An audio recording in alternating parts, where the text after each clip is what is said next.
Hello and welcome back to Commercial Radio. So in the previous lesson, we started a new chapter on chapter 10 and module 1.3, which is airtime overall. Okay, so in the previous lesson, we looked at RAMs and I took you through a couple of the RAM figures. And I also said that the next RAM release will be coming out this week. So we'll be looking at that also in the next couple of lectures, just so I can show you what has been happening in the last 3 months, radio data. For today, though, what we're going to be doing is we'll be continuing with our airtime lessons. So today is lecture 2 of 10. And today we're going to be looking at radio media planning, booking radio media, and compensation.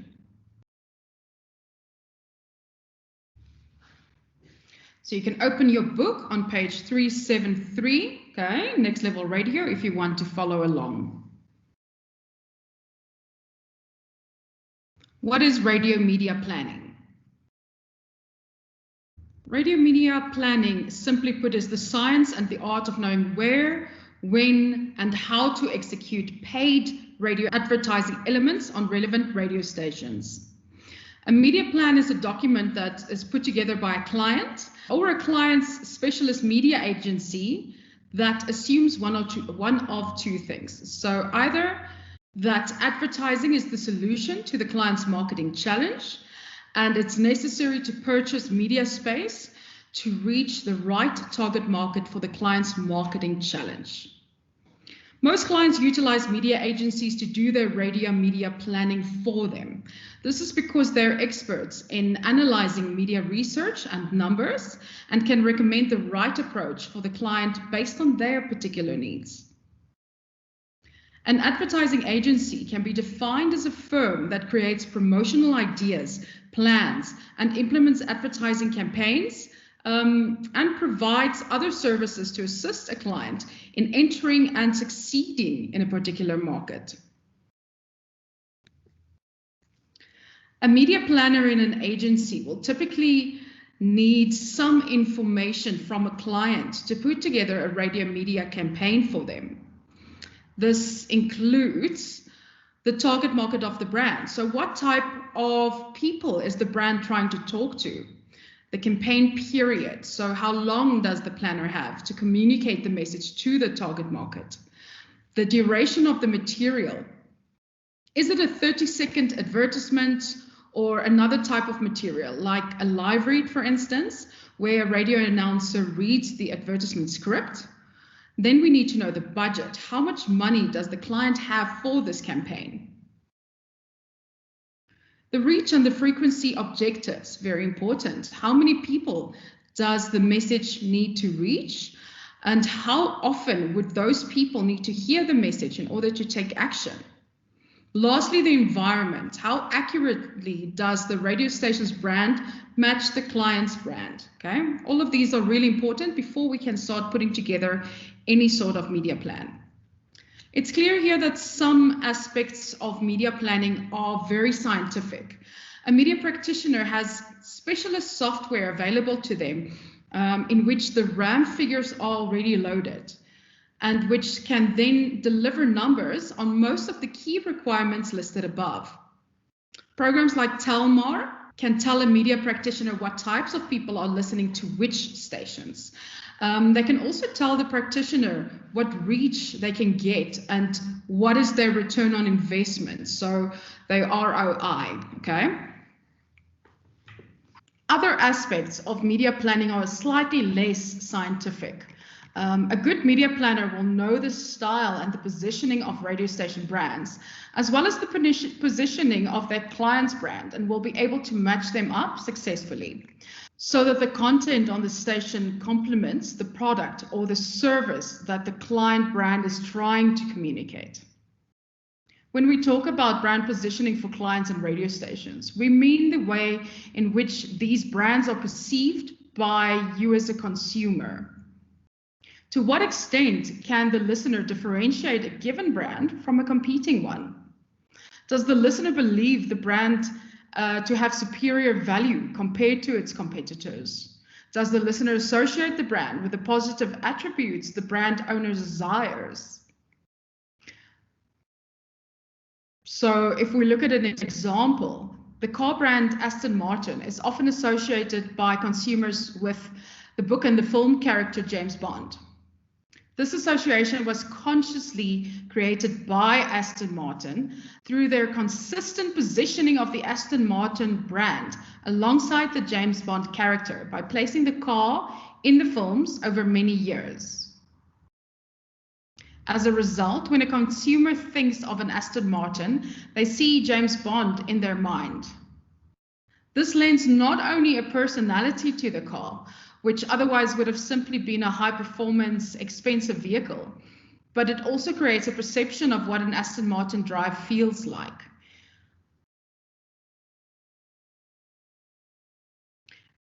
A radio media planner can use their knowledge and experience and the scientific data available to them to put together a radio media plan for a client. Such a plan will help the client make the best use of their advertising budget, create the most efficient radio advertisement, and recommend the best radio station brand fits for the client.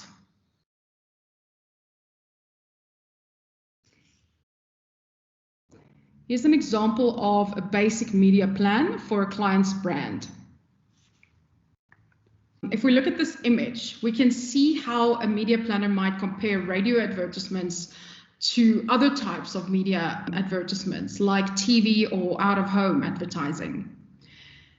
In this media plan, the media planner has selected radio to receive the most frequency in the campaign.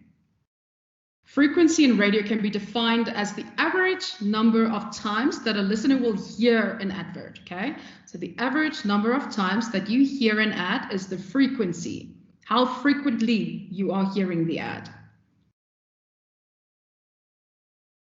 Advertising research says that it takes more than one engagement with an advert to embed a message into the mind of a listener. In fact, it takes the average person about 3 listening occasions to really hear the message and to ensure that they understand and are attentive enough to take action. As a result, you will always see how many times an advert would play in a radio media plan. This would also be affected by the available budget and the burn factor. The burn factor refers to the feeling that an advert has hit home for a listener. This feeling results in them doing what the advert is asking them to do. So frequent exposure is important because it's important to note that you don't want the advert to start irritating listeners to the point where they start to become numb and ignore it. Okay, so back to the image. If we look at this image now, we can see that there are 3 different types of messages, okay? There is a brand message. You'll see under divisions there where it says brand. There's a retail message in the top, so also under division, the first one there says retail promotion. And then there's what we call an enterprise business unit message. And that means that this is one segment of the overall brand, whatever the brand might be. Okay, so in this case, the segment is the region. So regional retail in this case. Each of these messages are captured in different pieces of advertising material, meaning that the advertisers will record 3 different radio ads. A radio ad that's pre-recorded is often referred to as a spot. Each of these ads or spots will be placed to air for a certain number of opportunities to hear, so OTH per week, to achieve the desired reach and frequency of the advertising campaign. The last 2 columns of this media plan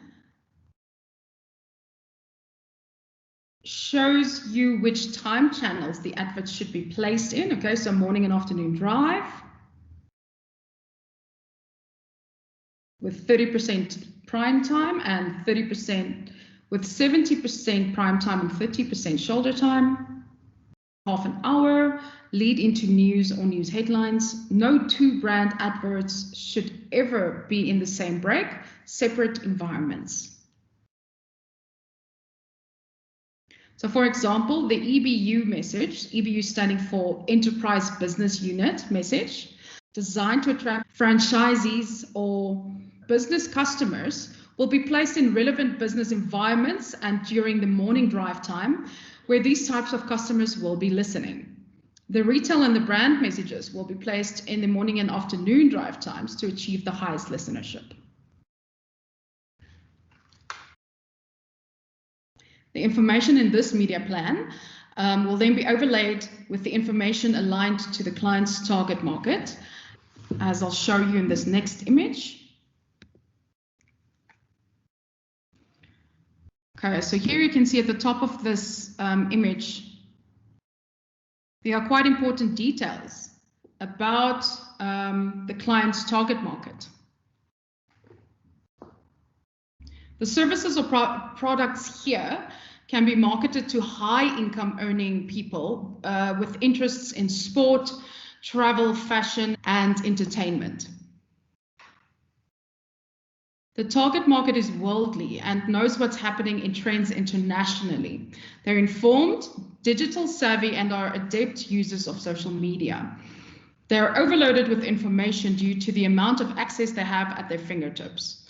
The regions where the clients would like to focus on and mine new customers from are also mentioned in this media plan. So those are Gauteng, KwaZulu-Natal, and the Western Cape specifically.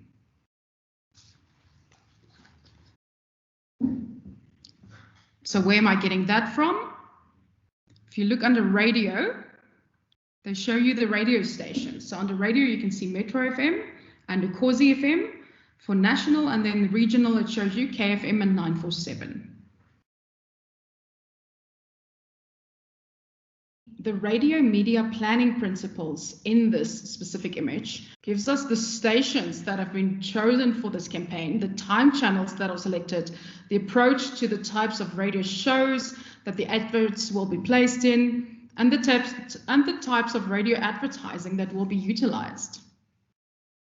We can also see here how radio plays a role in the overall media campaign. So it's very seldom that only one media channel will be utilized for a campaign.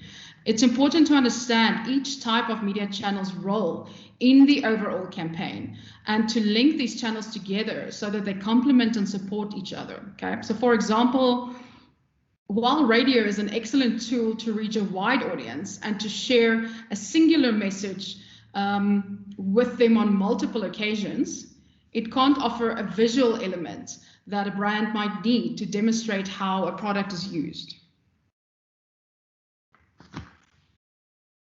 So this specific media universe has radio, print, TV, out of home, digital or social, and activities or events. Okay, so you can see there it shows you the consumption and then it shows you the approach. So this table gives us a list of key advantages for using radio as an advertising device for clients. Okay, these are the core characteristics of radio that the media planner will highlight to the client who's looking at various different types of media. So something like TV, newspapers, digital media. And this is to showcase the value of having the radio media channel as a component of a full media schedule. So why are we using radio? Okay, advantages. Why are we using radio? The production of the advert material is relatively cheap, or it's more cost effective. Targeting is very geographically specific. High frequency is possible to improve the chances of converting listeners from hearing the advert to doing what it is telling them to do. Radio is a live medium happening in real time.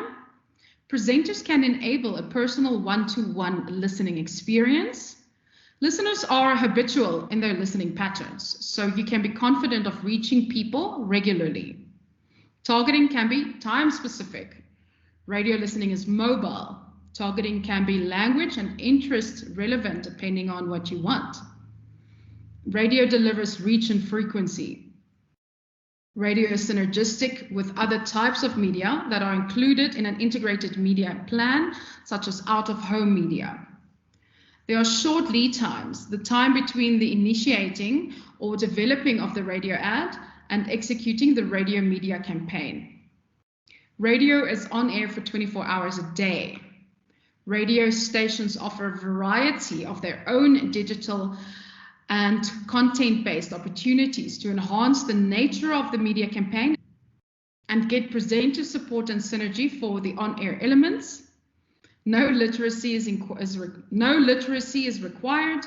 And lastly, interactivity and engagement are possible on radio, as listeners can call in or can SMS or WhatsApp the radio station. If we look now at the disadvantages, there's no imagery, okay? You have to listen, not just hear, you actively have to listen. There are limited spots available in the prime time slots where the highest listenership exists. It can become wallpaper. People can conduct multiple other tasks while listening, so the message might be lost on them. Transitory, you can't go back to an advert or consider it for longer. If you missed it, you missed it. Brand image risk. You never know what a radio presenter host might do next. For instance, the radio presenter reads your advertisement script on air and then discusses a topic afterward, which may conflict with your business and your brand. This may result in the listeners rethinking that your business supports the radio station's presenters' views and ideas. So as you can see, it goes both ways. There are a lot of advantages, which luckily outweigh the disadvantages, but there are also a couple of disadvantages. As you can see here, there are a lot more advantages than disadvantages to booking radio. Speaking of booking radio, let's look at booking radio media. Booking radio media is the process that a media practitioner will go through to ensure that the right material reaches the right radio stations and is flighted in the right place on those radio stations, so the right times. When I speak about flighting, I refer to the period when advertising is being run. Booking radio media sounds like a very simple job, but managing the complexities of different types of material that are dependent on certain timeframes can be quite difficult and requires meticulous preparation and planning. In addition to this, there's a strong element of negotiation involved in booking radio media. Media practitioners want to secure the best deals for their clients and ensure that they get a strong return on that client's investment on each of the radio stations that they utilize. To do this, they look for the most effective deal for the best price, okay? They aim for optimal efficiency in their media planning. A concrete method of achieving this is to try to find a good radio station deal that will offer a low cost for reaching 1,000 listeners. This measurement is called the cost per thousand, so the CPM. The M in the acronym comes from the French word for thousand, which is mille.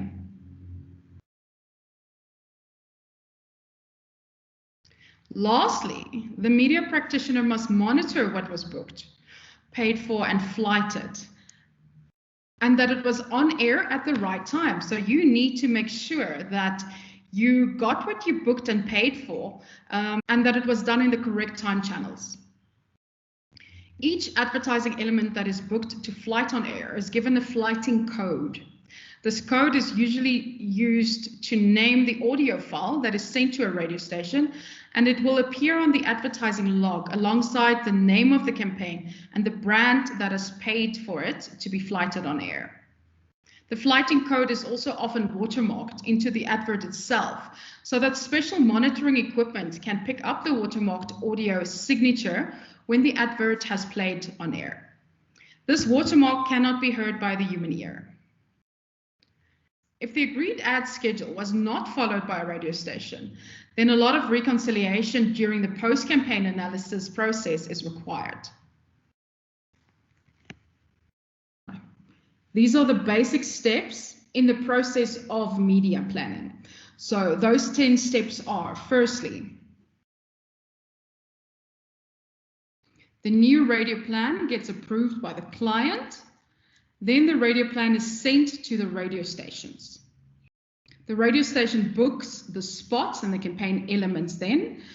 Number 4, radio stations revert to the radio media practitioners with any unavailable slots and purpose alternatives. Number 5, the radio media practitioner confirms alternatives for booking and updates their media plan. Number 6, the radio stations issues contracts confirming what elements have been booked and what the costs and discounts for the campaign are. Number 7, then media practitioners issue flighting codes to radio stations to identify each spot. Number 8, monthly, the radio media practitioner bills the client and the radio station bills the radio media practitioner, the agency, according to the broadcast contract. Number 9, the media practitioner compiles a post-campaign analysis to confirm correct flighting as per contract. And lastly, the media practitioner negotiates compensation where necessary. So we're going to look at compensation next. But this is basically how it's laid out. It may sound very complex. It's not at all. It means if I was the it simply means that there's a client, there's an agency, there's a radio station. So the client approves the radio plan that the agency have put together. So now the agency sends that radio plan to the radio stations. The radio stations look at what can be booked, what can't be booked. They go back to the agency to tell them, or the media practitioners to tell them what is available, what isn't available. The radio media practitioner then will confirm with the radio station that they have confirmed the alternatives, and the radio media practitioner in the agency then updates the booking plan. Radio stations then sends contracts with all the elements and discounts, etc., to media agency, who will then sign it off. The practitioners then issue flight codes, sent back to the radio stations. These radio media practitioners bill the client on a monthly basis. Radio station bills media practitioner on a monthly basis. Media practitioner compiles a post-campaign analysis which confirms the correct flightings as per contract, and the media practitioner will just negotiate compensation if anything was wrong or missed, and we'll look at that now. So compensation. Compensation refers to monetary or value-in-kind awards that an organization receives for a job. However, in radio specifically, compensation is often referred to when, for some reason, an ad campaign wasn't flighted or wasn't run correctly, and now compensation needs to be made to a client. Different radio stations have different compensation policies, and depending on who the client is and their level of expenditure with that station, compensation deals can vary.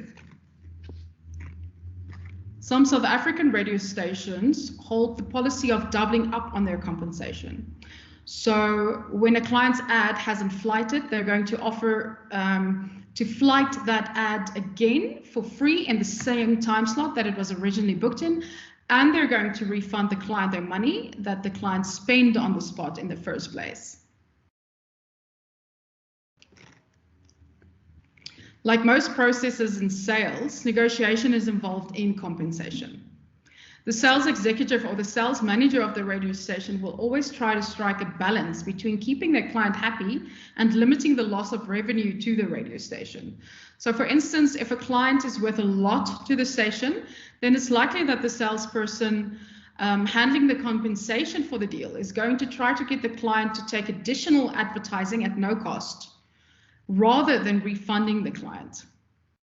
They might offer to flight the advert twice for every one time that it's failed to flight, thereby doubling the return on investment for the client. This, of course, doesn't always work for a client whose campaign may no longer be relevant at the point where the need for compensation comes to light. There are several reasons for which compensation might be deemed necessary, including the following. So if the spot didn't fly due to the radio station's own technical failure, or if the spot was loaded in the incorrect time slot, because human error does happen, okay? Or if the incorrect spot was flighted. This is why flighting codes for different spots are essential. Other types of advertising, such as competitions, libraries, sponsorship elements, are a little harder to generate compensation for, and a new deal will have to be negotiated with the client. As per the process, the client's media agency will often present various compensation options to the client that the radio station has put forward for approval. So with all of that in mind, let's look at activity 10B on page 380 in Next Level Radio. Number 1 there says, in your own words, explain what compensation is in detail and what scenarios would occur to triggering compensation on a radio campaign. So in your own words, what would you say it is? In my own words, I would say that compensation is when a station needs to compensate an advert, when a station needs to compensate for a campaign, when a station needs to compensate for something having gone wrong within a campaign, and they now need to make up for it. That's what I would say compensation would be in this case. And if I need to look at different scenarios in which this might happen, if there was a technical failure on the radio side, so let's say, for instance, someone by accident put off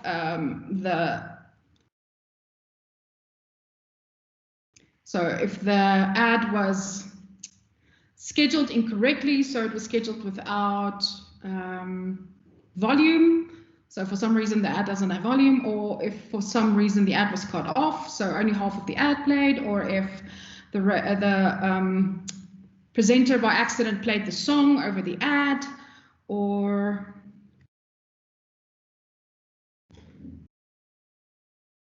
the ad was stopped by accident after it only playing for a couple of seconds. That's all reasons why this could have happened.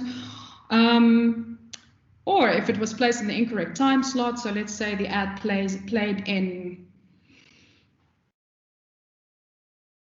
that evening at 7 o'clock instead of that morning at 7 o'clock, and obviously I paid a lot more as a client if it was scheduled for the morning at 7 rather than the evening at 7.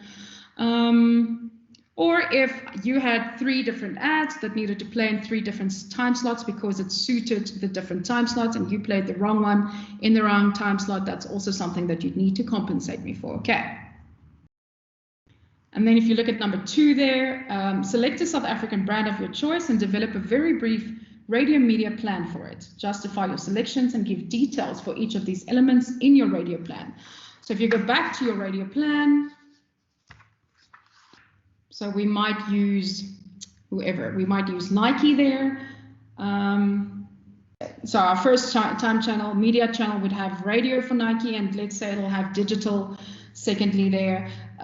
So it'll be, the retail promotion will be on radio and the brand promotion will be digital. And then we'll have 1 ad for every half an hour in the morning and afternoon drive.